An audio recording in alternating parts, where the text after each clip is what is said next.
এটা হলো রসুলপুরের উপকারী জাদুর পুকুর। এই পুকুরের অনেক বিশেষত্ব রয়েছে। তার মধ্যে এই গ্রামের মানুষ শুধু একটাই জানে, আর সেটা হলো কারো বাড়িতে কোনো বড় অনুষ্ঠান হলে এই পুকুর থেকে থালা বাসন চাইলে পুকুর থালা বাসন দিয়ে সবাইকে সাহায্য করে।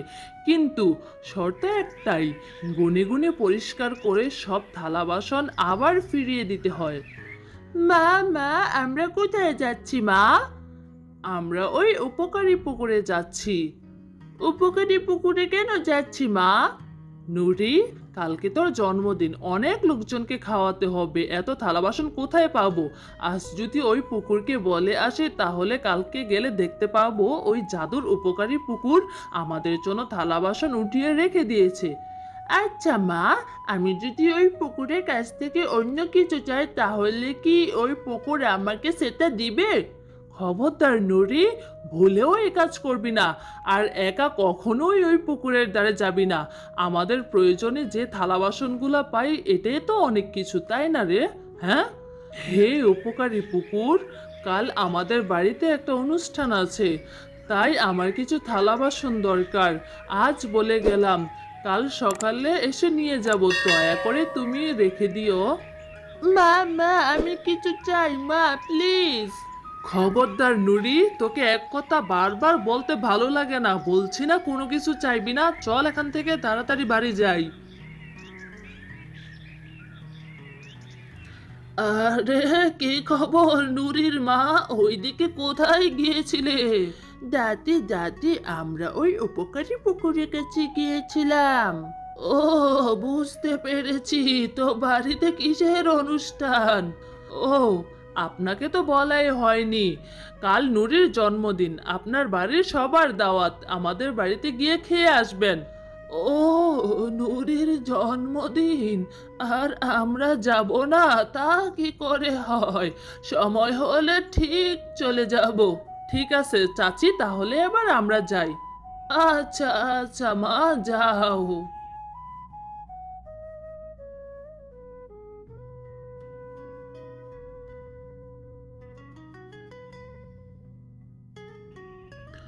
বউ, তুমি এসেছো? তো উপকারী পুকুরের কাছে গিয়েছিলে? হ্যাঁ গো, গিয়েছিলাম। কাল সকালে গিয়ে থালা বাসনগুলা নিয়ে এসো, জাদুর পুকুর উঠিয়ে রাখবে, আমি আবার সকালে ব্যস্ত থাকবো। ঠিক আছে ঠিক আছে বউ, তাহলে তুমি ঘরে থাকো, আমি এখন বাজারে গেলাম, যা যা লাগবে সবকিছু নিয়ে আসি। ঠিক আছে ঠিক আছে, যাও। যা যা আনতে বলেছিলাম সব খরচপাতির লিস্ট তোমার কাছে আছে তো? মনে থাকবে তো? মনে আছে মনে আছে বউ, লিস্টটাও রেখে দিয়েছি, মশলা চাল ডাল যা যা লাগবে সবকিছুই আনবো। বাবা, বাবা, আমার জন্য কি আনবে? আমার মিষ্টি মা, তোমার জন্য তো সবকিছুর ব্যবস্থা করছি। আচ্ছা ঠিক আছে, আসার সময় তোমার জন্য চকলেট নিয়ে আসবো। ঠিক আছে বাবা, বেশি করে আনবে কিন্তু। ঠিক আছে আমার মিষ্টি মা, এখন তাহলে বাবা যাই, অনেকগুলো চকলেট নিয়ে আসবো আমার মিষ্টি মায়ের জন্য।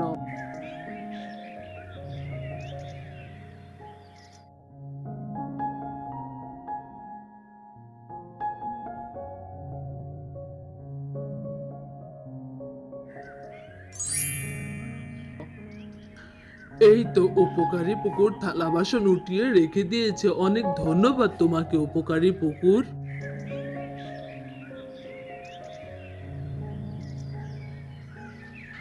রান্না বান্নার কাজ কত দূর? ওগো, তুমি এসেছো? এই তো শেষের দিকে, যাও তুমি এগুলা রেখে সবার খাবার দাবারের ব্যবস্থা করো।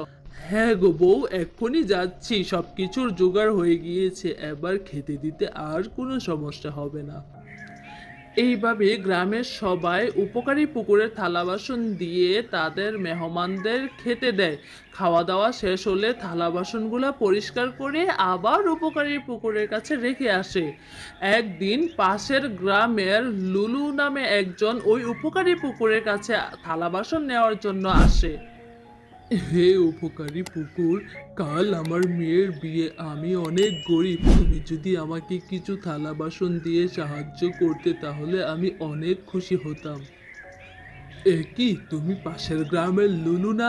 হ্যাঁ ভাই, আমি পাশের গ্রামের লুলু। সেটাই তো দেখতে পাচ্ছি, তুমি তো অন্য গ্রামের লোক, তাহলে তুমি আমাদের উপকারী পুকুরের কাছে কি চাচ্ছ? কালকে আমার মেয়ের বিয়ে, তোমাদের উপকারী পুকুরের কাছে থালা বাসন চাইতে এসেছি। আরে ভাই, তুমি কি জানো না আমাদের গ্রামের নিয়ম হলো অন্য কোনো গ্রামের লোকদেরকে থালা বাসন দেওয়া নিষেধ।